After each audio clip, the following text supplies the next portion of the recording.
Hello सबैजनालाई दर्शन अनि नमस्ते। फेरि पनि मेरो युट्युब च्यानलमा सबैजनालाई स्वागत छ। आज म हजुरहरूको माझ घरमै सजिलो तरिकाले बनाउन सकिने आलु पराठाको रेसिपी लिएर हजुरहरूको माझ उपस्थित भएको छु।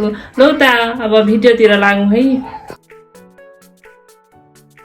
यो चाहिँ मैले 5-6 वटा आलु बोइल गर्नलाई राख्नलाई अब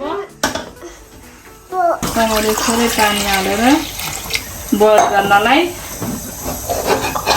राख्न सुरु गरेँ। 2 सिटी लगाएर म यसलाई निकाल्छु।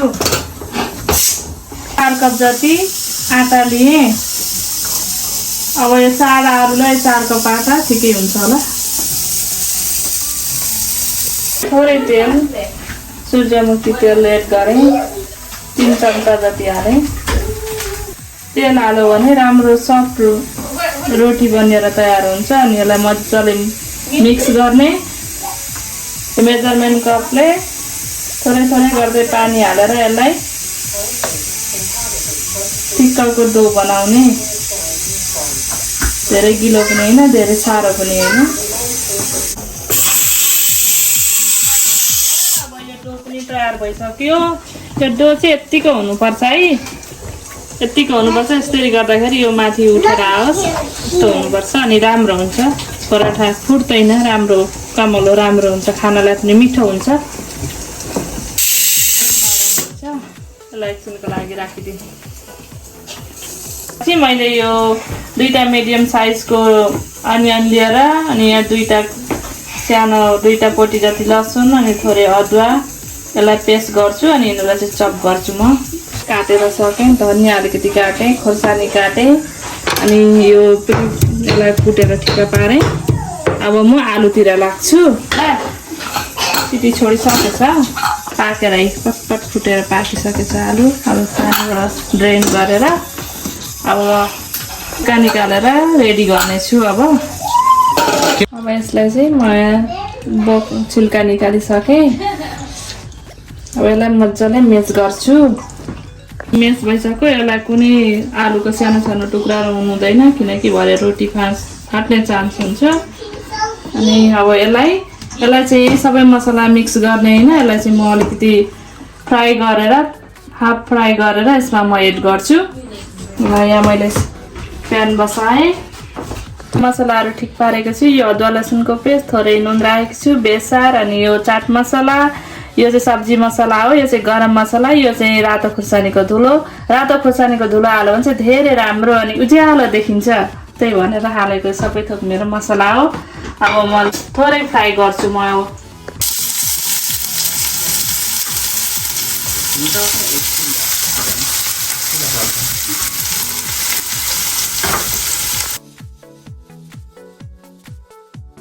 फ्राई भइसक्यो मेरो।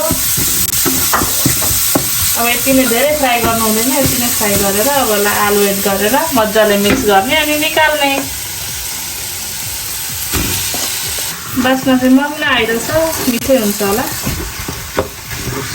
अब यो मिक्स गरिसकेँ। अब यसपछि म चाहिँ धनियाँ एड गरेर यसलाई म निकालेर सेलाउनतिर राख्छु। सेलाइसक्यो।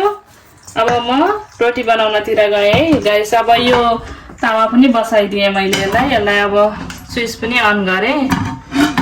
एकछिन ताप्नलाई चाहिँ फुल उयसमा राख्नुपर्छ अनि तातिसकेपछि चाहिँ मिडियममा राख्नुपर्छ। मैले यहाँ डो निकालेर यहाँ गोलो बनाएँ। यो चाहिँ मेरो घरमै क्रिमको बनाएको घिउ है, मेरै हातले बनाएको। यो मेरो सेलाइसक्यो। यहाँ थोरै मैले पिठो राखेँ। यो चाहिँ धेरै तातिसकेछ। यसलाई म मिडियम फ्लेममा राखेँ। अब यसलाई राम्ररी गोलो बनाएर, यसलाई थोरै गहिरो बनाएर यसलाई फिलिङ हालेर अब यस्तो गरेर यसरी हाल्ने। समोसा होइन है, आलु पराठा हो नि।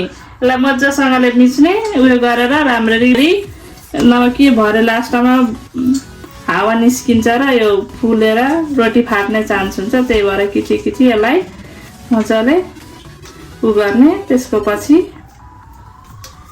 यो गरेर समेटेर यसलाई राम्ररी अब बेल्नतिर जाने। मेरोमा चाहिँ अब यहाँ बेल्ना छ, चौकी चाहिँ छैन।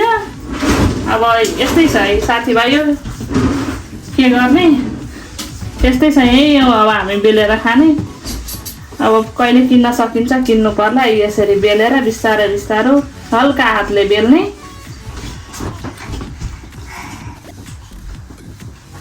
हल्का हातले बेल्ने राम्ररी घुराई घुराई बेल्ने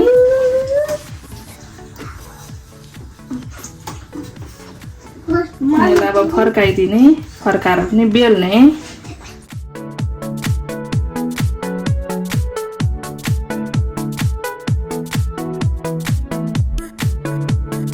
अब यहाँ म पकाउनतिर लागेँ यो चाहिँ चौकामा अलिक चाटे जस्तो लागेन र यसमा स्विच गरेको अब त्यो फुल्छ कि फुल्दैन थाहा भएन थोरै घिउ लाएर हेरौँ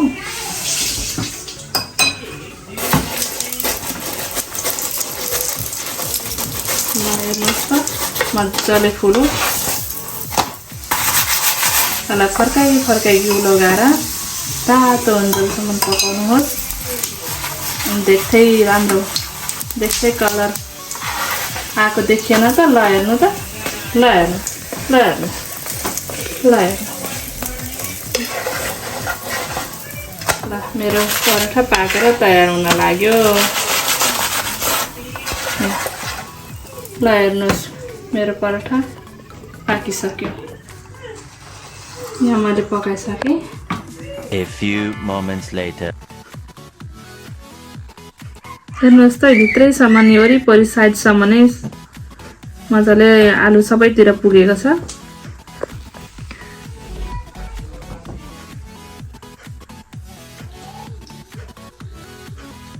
मिठो छ यो चाहिँ मेरो केचप हो यो चाहिँ टमाटरको चटनी हो यो चाहिँ मेरो दही स्विट दही बनाएको हो हजुरहरूले केसँग मन पराउनुहुन्छ त्यहीसँग खान सक्नुहुन्छ अनि मेरो भिडियोमा लाइक कमेन्ट अनि सेयर गरिदिनु होला धन्यवाद फेरि अर्को भिडियोमा भेटौँ है त